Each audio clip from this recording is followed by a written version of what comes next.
Hamdan wa syukran lillah, nusalli wa nusallim ala rasulil karim wa ala alihi wa sahbihi wa man tabi'ahum bi ihsanin ila yaumiddin.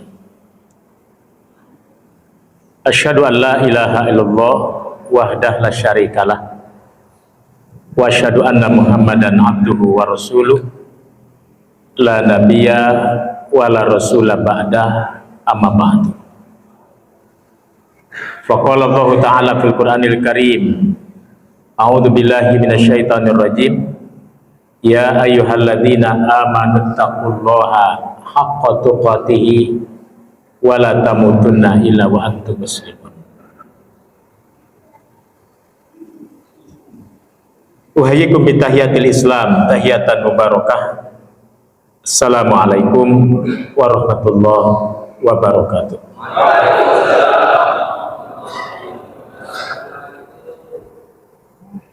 Saudara-saudara yang berbahagia, malam ini saya diminta menyajikan satu tema ini berhubungan dengan diri kita semua. Sosok ibadur rahman. Untuk merekam, memotret sosok ibadur rahman ini bisa dilihat dalam surah Al-Furqan. Surah Al-Furqan surat ke-25 terhitung dari ayat 63 sampai ayat berikutnya sampai akhir. Maka kita akan menemukan seperti apa sosok ibadur rahman. Di sini saya tuliskan, biasanya ada di layar ya.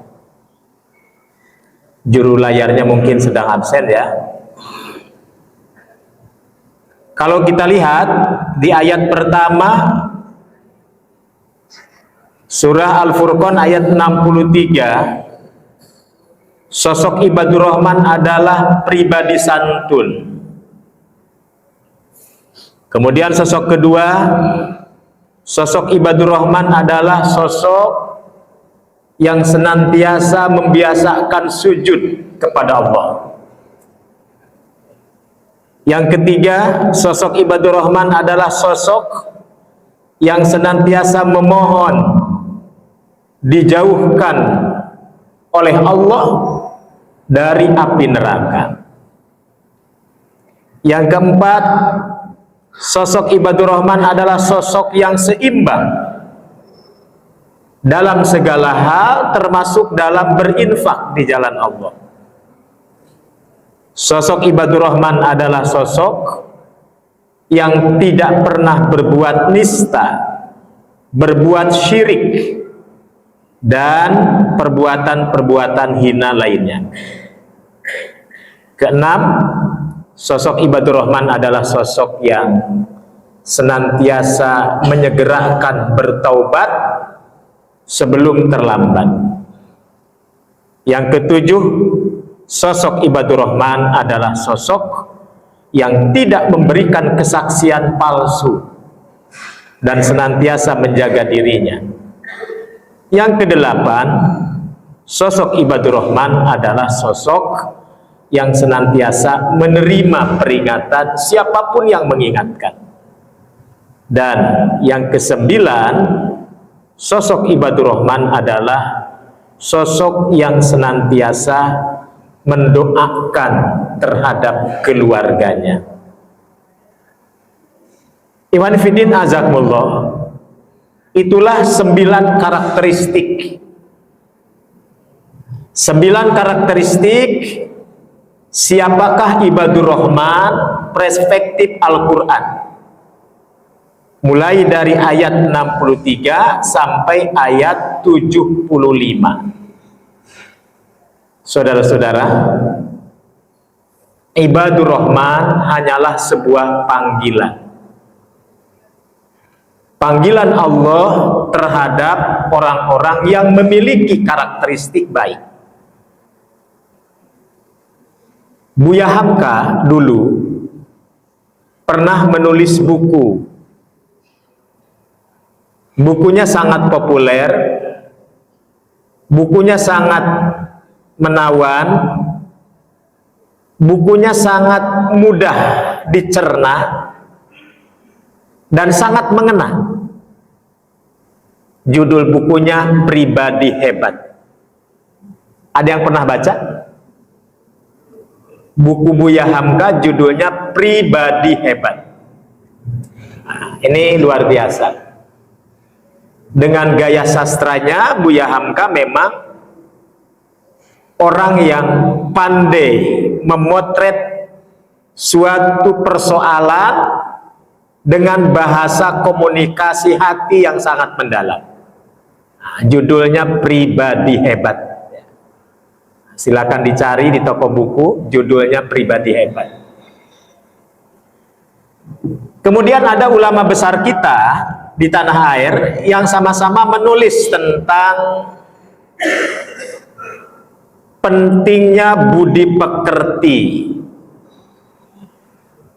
Tuan Ahmad Hasan. Tuan Ahmad Hasan juga menulis, kalau Hamka judulnya Pribadi Hebat, kalau Tuan Hasan menulis buku judulnya Kesopanan Tinggi. Pernah baca? Belum juga, ya. Gak apa-apa, gak ada ujiannya kok. Ya. Jadi Pribadi Hebat, Kesopanan Tinggi. Ulama besar lain, Syekh Abdurrahman Al-Habanakah, beliau lebih mendalam lagi berbicara tentang moral, tentang akhlak ini dalam dua judul kitab, jilid pertama, jilid kedua. Yang pertama tentang akhlak mahmudah dan yang kedua tentang akhlak mazmumah. Mana akhlak terpuji dan mana akhlak tercela. Syekh Abdurrahman Al-Habanakah hanya sekedar menyajikan tentang akhlak saja. Beliau memerlukan waktu panjang menguras pikiran, menuliskan dalam lembaran-lembaran ratusan halaman. Jilid pertama tidak kurang 800 halaman, jilid kedua tidak kurang 800 halaman, hanya untuk menjelaskan tentang pentingnya moral yang tinggi. Namanya Syekh Abdurrahman Al-Habanakah. Ikhwan fillah azakumullah.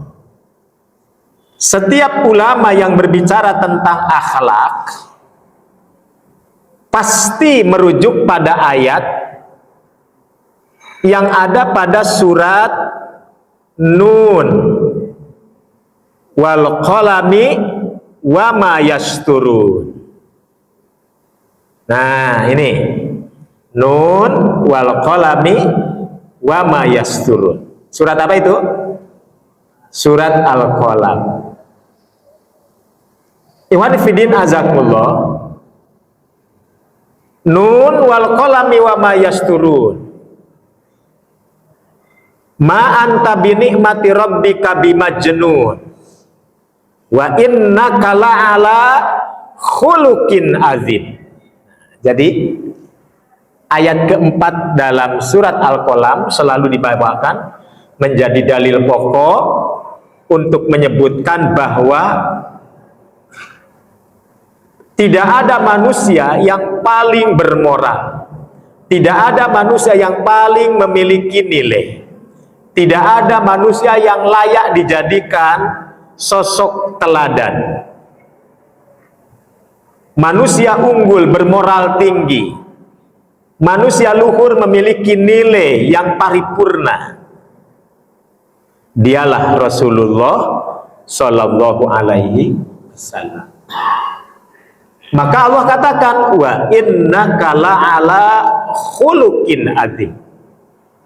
Dan sesungguhnya engkau wahai Muhammad sungguh engkau berada pada posisi manusia, seorang sosok khuluqin adib, yang memiliki akhlak yang sangat luhur, akhlak yang sangat agung. Pembahasan akhlak tentu saja pembahasan yang seolah-olah pembicaraan remeh-temeh, tapi justru membicarakan akhlak adalah membicarakan sesuatu yang teramat besar. Karena itu seorang penyair asal Mesir namanya Ahmad Syauqi, ya. Ahmad Syauqi lahir tahun 1868, meninggal tahun 1932. Kalimat beliau hampir dipetik oleh para ulama zamannya sampai hari ini.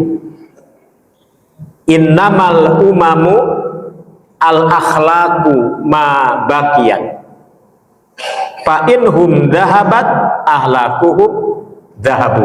Nah, ini kata-katanya seperti itu. Innamal umamu al akhlaqu ma baqiyat, fa inhum dhahabat ahlakuhum dhahabu. Sesungguhnya bangsa-bangsa itu akan eksis sepanjang akhlak mulia ditegakkan di dalamnya. Jika akhlak mulia hilang, maka hilanglah, binasalah bangsa tersebut. Jadi runtuh dan tegaknya suatu bangsa menurut Ahmad Syauqi ini sangat ditentukan oleh orang-orang yang ada di dalamnya. Apabila orang-orang yang ada di dalamnya memelihara akhlak yang mulia, maka tegaklah suatu bangsa. Apabila di dalamnya terdiri dari orang-orang yang merusak, maka runtuhlah suatu bangsa. Nah, ini jadi akhlak mulia menjadi sangat penting untuk sama-sama diperhatikan. Oleh karena itu seorang pendidik yang sangat terkenal, ya, namanya Al-Ustadz Muhammad Qutub. Nah, terlepas silang pandangan sebagian para ulama tentang sosok Muhammad Qutub, ya. Tapi yang jelas beliau pernah ditolong oleh Raja Saudi Arabia ketika Mesir bergolak, ketika tokoh-tokoh Ikhwanul Muslimin di Mesir diintimidasi, sebagian dibunuh, sebagian diusir, bahkan sebagian dihukum gantung, seperti yang dialami oleh siapa?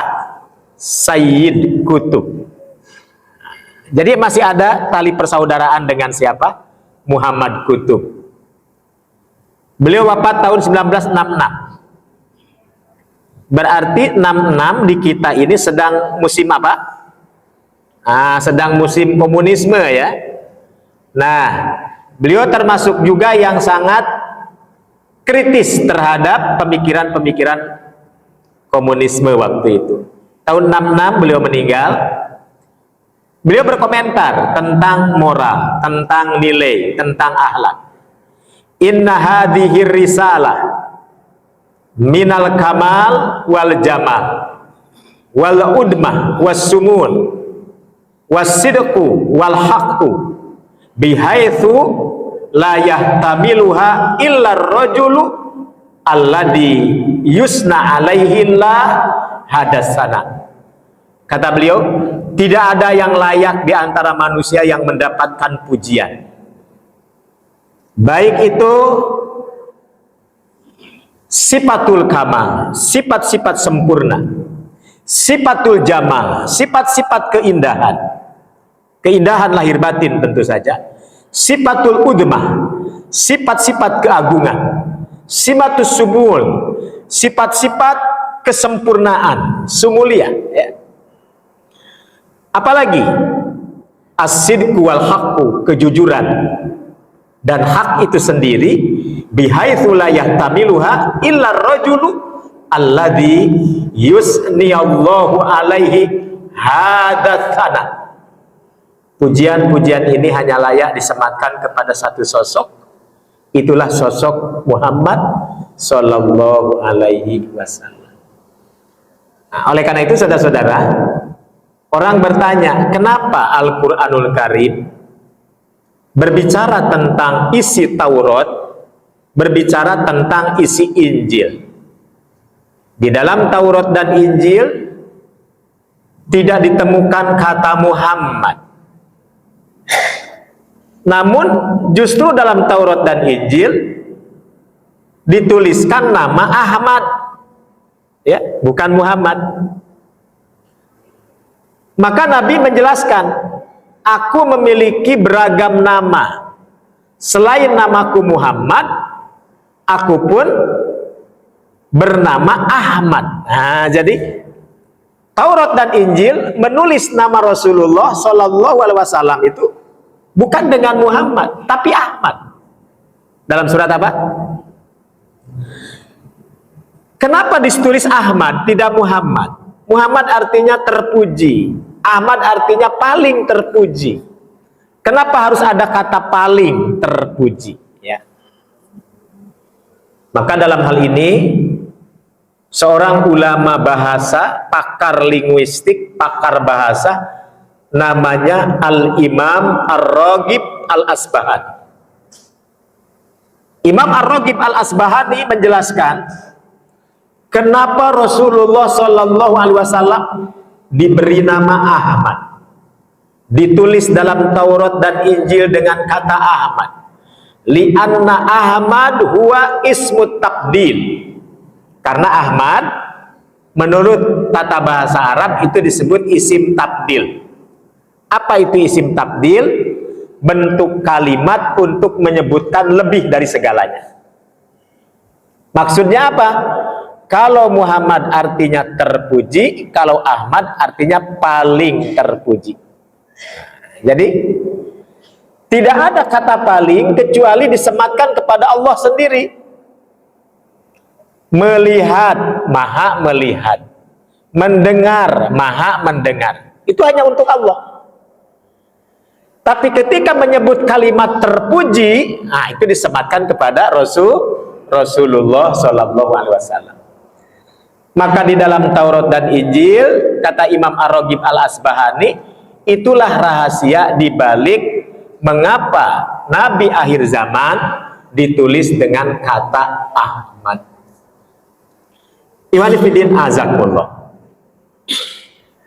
Dalam perspektif akademis, ya, biasanya perspektif akademis itu lebih kepada bagaimana membedah satu persoalan menurut pendekatan falsafah ilmu.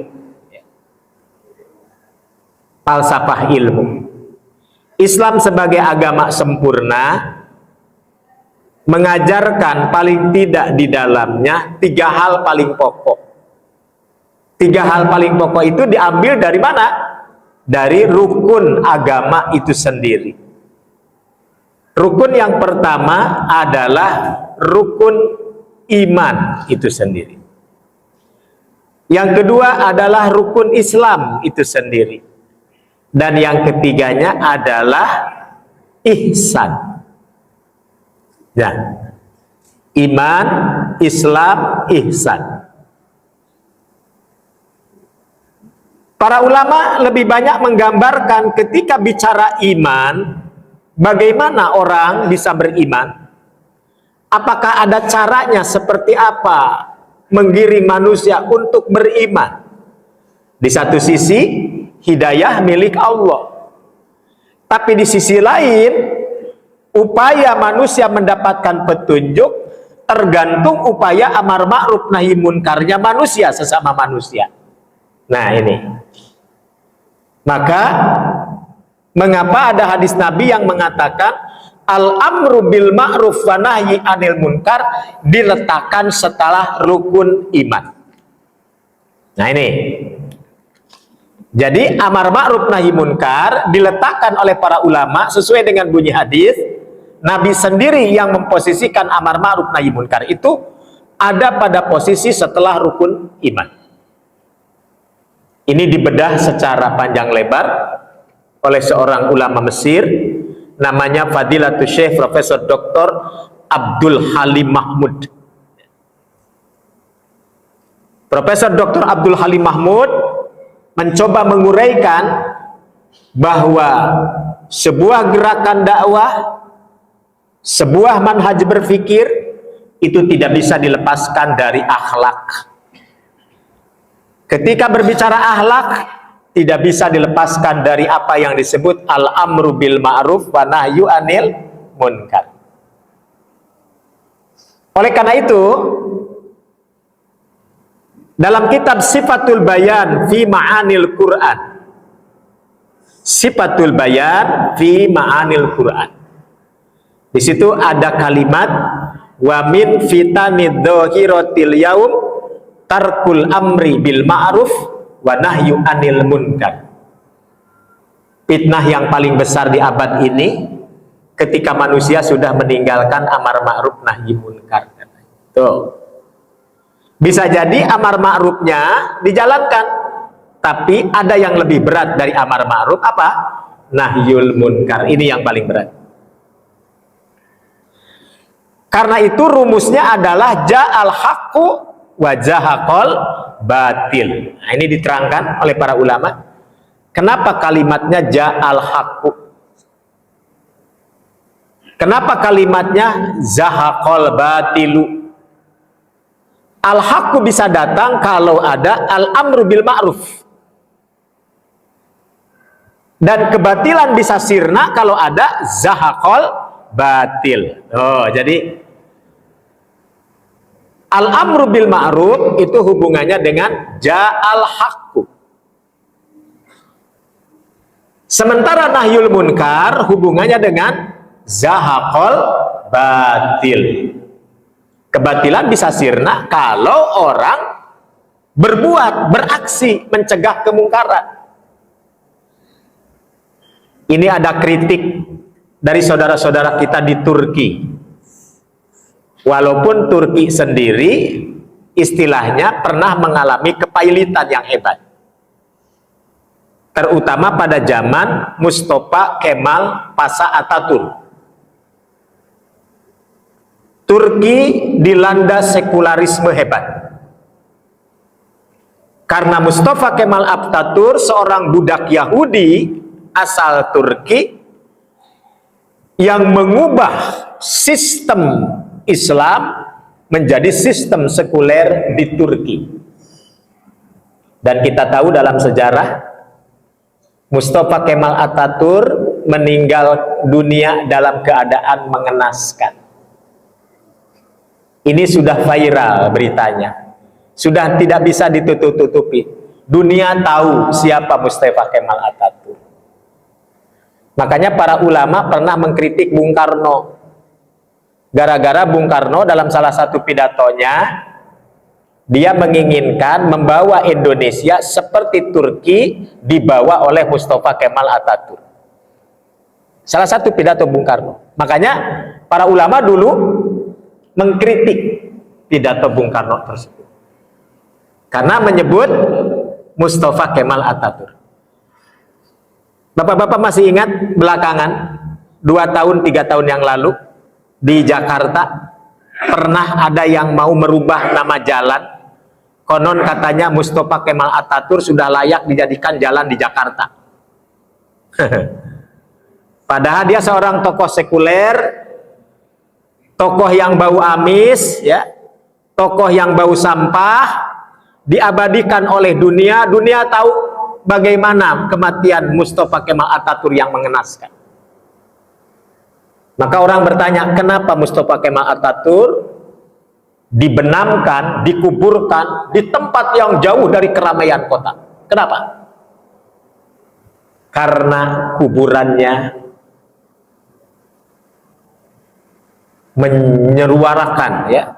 menyeruakan bau yang tidak sedap.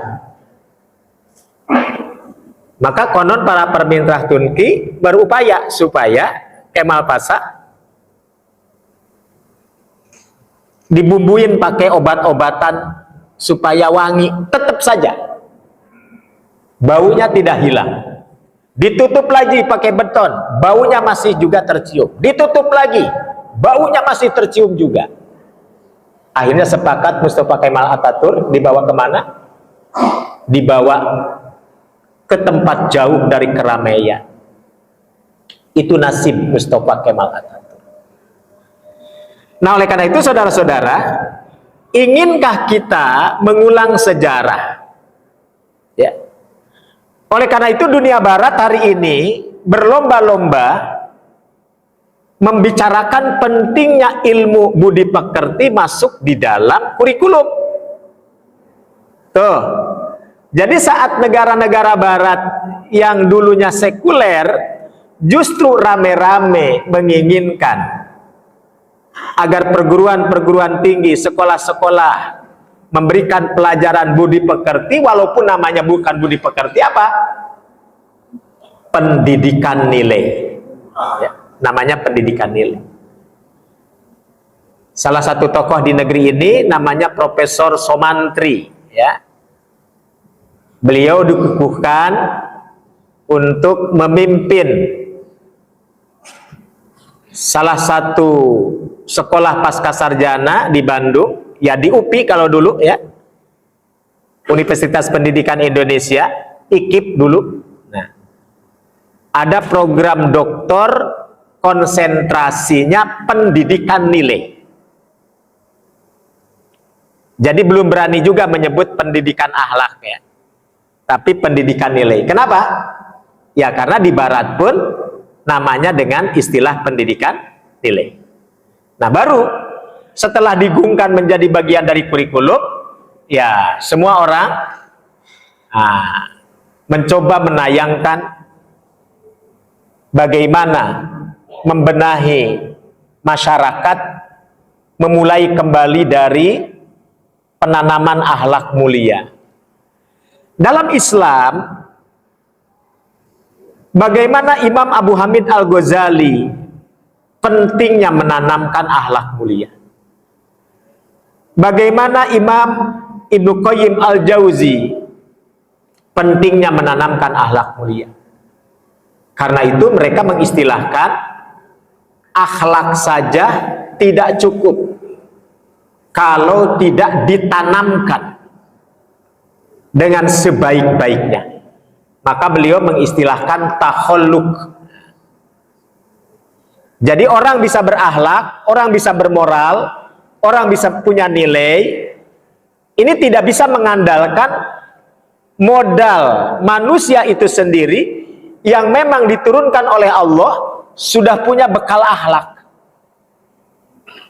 Tetapi karena akhlak itu perlu penataan, perlu penanaman, perlu tarbiyah, maka Syekh Ahmad Mustafa Al-Marogi menyebutnya tarbiyah tahdzibiyah khuluqiyah. Nah, tarbiyah tahdzibiyah khuluqiyah. Gampangannya apa? Gampangannya adalah kita sering berdoa dan kita memberikan judul pada doa tersebut, doa bercermin. Padahal Nabi sendiri tidak mengatakan bahwa itu doa bercermin. Nabi menyebutnya bahwa ini adalah doa agar kita dijadikan oleh Allah menjadi manusia-manusia berakhlak. Nah, jadi berakhlak saja harus diminta kepada Allah. Artinya apa? Untuk menjadikan manusia berakhlak bukan hanya takhalluk, upaya manusia, tetapi manusia juga harus meminta kepada Allah agar kita dijadikan manusia berakhlak mulia. Apa doanya? Allahumma kama hasanta khalqi fahasin khuluqi. Nah, ini doa jangan dianggap enteng. Kira-kira bapak-bapak kalau bercermin suka baca doa itu enggak? Nah, jadi ini bukan doa kaleng-kaleng ini, ya. Sengaja Rasulullah Shallallahu Alaihi Wasallam membimbing umatnya supaya sosok berakhlak mulia itu muncul dari umatnya.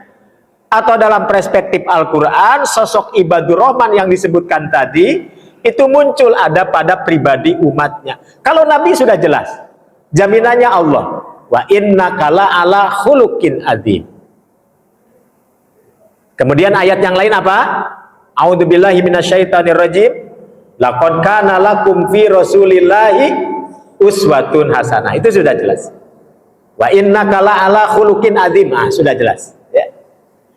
Tapi kalau kita selain saling menasehati, saling beramar ma'ruf nahi munkar, juga harus ditambah dengan memohon kepada Allah agar kita pun di tengah-tengah zaman yang sangat hebat ini harus betul-betul dijaga oleh Allah tentang kemuliaan akhlak. Maka Nabi memberikan doanya, Allahumma kama hasanta khalqi. Ya Allah, sebagaimana engkau membaguskan rupaku. Nah, para ulama memberikan penjelasan, khalqun itu artinya tubuh yang nampak. Khalqun artinya tubuh yang nampak. Dari ujung rambut sampai ke ujung kaki. Nah, itu tubuh yang nampak. Itu disebut khalqun. Adapun yang tidak nampak, dalemannya yang ada dalam tubuh, itu disebut khuluqun. Jadi ada khalqun, ada khuluqun. Sederhananya bagaimana? Sederhananya, Allahumma kama hasanta khalqi fahassin khuluqi. Ya Allah, sebagaimana engkau telah membaguskan fisikku, dan semoga engkau membaguskan pula psikisku, kejiwaan. Jadi khalqun artinya fisik, khuluqun artinya psikis. Khalqun artinya lahir, khuluqun artinya batin. Nah, jadi Rasulullah membimbing kita untuk selalu menunaikan doa yang sangat ajaib ini, walaupun kebanyakan kita melalaikan. Nah, mumpung masih ada kesempatan bercermin ya, maka jangan lupa, bukan hanya anak cucu kita saja kita nasihati, dek jangan lupa berdoa. Kadang-kadang kita lupa berdoa. Allahumma kama hasanta khalqi fahassin. Terakhir, jadi dalam pandangan falsafah ilmu, kalau bicara iman, maka kesananya apa? Bicara akidah, bicara kemurnian tauhid. Kalau kita bicara Islam, maka kesananya apa? Bicara tentang syariah. Bagaimana seorang hamba patuh tunduk kepada Allah dengan cara-cara yang diridhoi Allah dan Rasulnya. Maka itu syariah. Kata Profesor Dr. Abdul Karim Al-Aqal, jangan pernah memisahkan antara akidah dan syariah. Tuh. Akidah dan syariah syai'an mutalajiman. Akidah dan syariah itu dua perkara yang saling berkait erat. Jadi keliru orang mengatakan yang penting akidah, syariah belakangan. Tidak. Atau kebalikannya, yang penting syariah, akidah belakangan. Tidak juga. Yang benar adalah akidah dan syariah dijalankan secara beriringan. Disempurnakan dengan apa? Ihsan. Ketika bicara ihsan, berarti bicara tentang akhlak. Ketika bicara ihsan, berarti bicara tentang moral. Ketika bicara ihsan, berarti bicara tentang nilai. Maka Rasulullah SAW mengatakan, akmalul mu'minina imanan ahsanuhum khuluqan. Orang mukmin yang paling sempurna imannya adalah mereka yang paling baik akhlaknya. Tuh. Maka ini ada hubungan dengan ucapan Nabi sendiri, bu'istu li utammima makarimal akhlak, atau bu'istu li utammima solihal akhlak. Maka para ulama menyimpulkan, apa kesimpulan ulama? Fa inna duhurul Islam biduhuril ummah.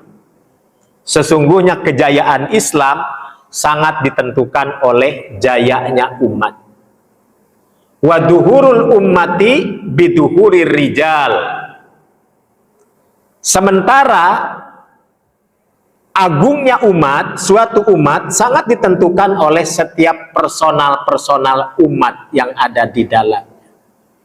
Maka tidak sembarang kata umat itu diumbar. Umat adalah sekelompok manusia terdidik, sekelompok manusia ideal, sekelompok manusia yang memiliki karakteristik ibadur rahman. Maka itu disebut umat. Lalu para ulama juga menyimpulkan, fa inna duhurul ummah biduhurir rijal, fa inna duhurul ummah biduhurir rijal. Jayanya umat sangat ditentukan oleh personal, wa duhurur rijal, sementara jayanya personal sangat ditentukan oleh 3 hal. 1, aqidatuha as-shahihah. Apabila umat tersebut akidahnya benar, akidahnya lurus, akidahnya bersih. Wa fikratuha as-salimah. Cara berpikirnya selamat, tidak liberal, tidak pluralis, ya, tidak sekuler, tidak ateis, tidak agnostik. Nah, ini pikirannya selamat. Wa ahlakuha al-karimah, dan ahlak setiap personal itu berada pada ahlak yang mulia. Nah, saya pikir itulah nilai-nilai yang memang tertanam. Makanya para pujangga kita di Melayu sering beradu pantun tentang akhlak. Boleh berpantun ya? Nah, ombak besar menghantam karang. Karang terbawa ke tengah telaga. Bila hendak dipandang orang, budi bahasa hendak dijaga. Nah, itu pantun Melayu ya. Minyak zaitun di atas kapas, kapas rusak karena diremas. Sopan santun jangan dilepas, itulah kekayaan seindah emas. Bunga melati sedang merekah, tumbuh indah di balok kelapa. Kemana kaki hendak melangkah, budi mulia jangan dilupa. Peti kemas dibawa berlayar, gudang padi di hutan jati. Hutang emas bisa dibayar, hutang budi dibawa mati. Setuju? Nah, silakan dibaca ya. Biasanya ada di layar. Nah, di sini sudah saya tulis, sosok ibadur rahman, pribadi unggul berakhlak luhur. Mudah-mudahan mumpung kita berada di bulan Rabiul Awal, di mana bulan Rabiul Awal dikenal sebagai bulan Rabiul Awal ya? Oh, akhir. Jumadil akhir. Ya, orang di mana-mana banyak ya memunculkan pentingnya sosok meneladani Rasulullah sallallahu alaihi wasallam. Nah, yang paling penting dari pribadi Rasulullah adalah wa innaka la'ala khuluqin adzim. Saya pikir itu yang bisa saya sampaikan. Kurang lebihnya mohon maaf. Aku qouli hadza wa astaghfirullah li wa lakum. Wassalamualaikum warahmatullahi wabarakatuh.